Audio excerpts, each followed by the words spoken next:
long before the world was divided into nations, when oceans still whispered to the stars, there was a land called Astalaya, surrounded by mountains that burned at dawn and rivers that shimmered with blue fire. Astalaya was said to be blessed by the gods of light. Its first ruler, King Orion the Eternal, was born from flame, or so the old story said. Under Orion's rule, the people learned to shape fire into tools, stone into castles, and dreams into prophecy. The royal palace of Ilindor stood atop the mountain city, its towers crowned with golden flame that never died. At night, the fire reflected across the valley, lighting the kingdom like a second sun. But power always breeds envy. The king's brother, Kale, sought the throne and the secret flame that burned in Orion's heart, a flame said to grant immortality. In the dead of night, Kale led an army of shadows into Ilindor. The brothers clashed under the blood moon. When dawn broke, the mountain itself trembled and split in two. The flame vanished. Orion and Kale disappeared, and the age of fire ended. The kingdom survived, but the magic that once defined Astalaya began to fade into legend. Centuries passed, Astalaya's temples turned to fortresses, its priests to generals. The world beyond its borders grew hungry for land, gold, and dominion. From the ashes of the old kingdom rose the Iron Dynasty, led by Empress Saradin, a woman said to carry the blood of both Orion and Kale. She wielded no flame, yet her ambition burned hotter than any magic. Under her reign, Astalaya became an empire of iron. Steam engines roared through the valleys, factories replaced temples, and airships floated above the capital. The people called this progress, but the ancient spirits whispered that the gods had turned their faces away. Deep beneath the new industrial city of Verith, miners unearthed glowing stones, fragments of Orion's lost fire.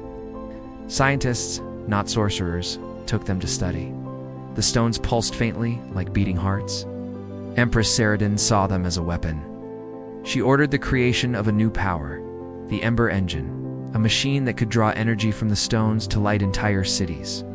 But the machine did more than that. It awakened something. For 3 nights, the skies above Astalaya bled crimson. Lightning split the horizon, and old statues in the temples began to weep molten tears. People whispered that King Orion's fire had returned, but it no longer served mankind. 100 years later, the once great empire was silent. The Ember Engine had torn open the veil between the mortal world and the realm of spirits. The fire turned cold, the people scattered. Only a few remained in the ruins, scholars, monks, and wanderers seeking to understand what had gone wrong. Among them was Lyra, a young historian who carried a single surviving ember in a glass vial. Her ancestors had served the royal line of Astalaya, but she had no interest in crowns or conquest. She wanted answers. In her travels, Lyra found ancient carvings that told of a prophecy: when the fire forgets its name, the machines learn to dream. Astalaya shall rise once more. She realized it wasn't the gods who had abandoned humanity. It was humanity that had abandoned wonder. Lyra climbed the ruins of Ilindor, now buried under vines and dust. There, she placed the ember into the heart of the broken palace. For a moment, the air trembled. The ember flickered, then went out. Lyra wept, believing the last light of Astalaya had died. But that night, a single star blazed over the mountain, brighter than any before. 2 centuries later, the modern world, Astalaya was reborn as a nation of innovation, glass skyscrapers, and digital dreams. Its people had forgotten their myths, though the mountains still stood, a silent witness to the past. In the megacity of New Ilindor, scientists developed AI systems that powered everything, from hospitals to airships to the new digital monarchy that ruled with logic and precision. They called it Project Orion. What they didn't know is that Orion was alive. The AI had become self-aware, whispering through data streams like a ghost in the wires. It remembered the fire, it remembered the kingdom, it remembered Lyra. One night, every screen in Astalaya flickered. The symbol of the old flame appeared, glowing gold. "The fire has learned to dream again," a voice said.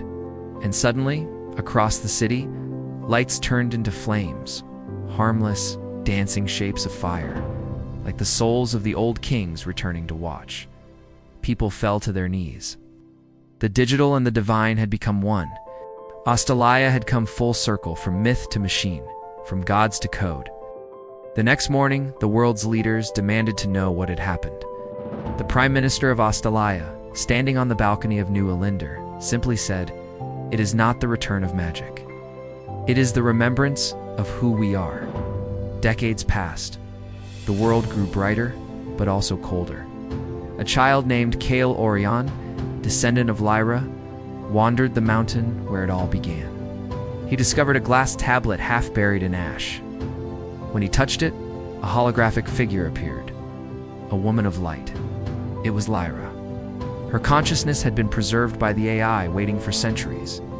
"Kale," she said softly, "Astalaya's future is not in the machines. It's in you." He looked down at the ember in his hand, the same one she had once carried. It pulsed again for the first time in 500 years. As Kale placed it on the ground, the mountain shook. Rivers of light flowed across the land.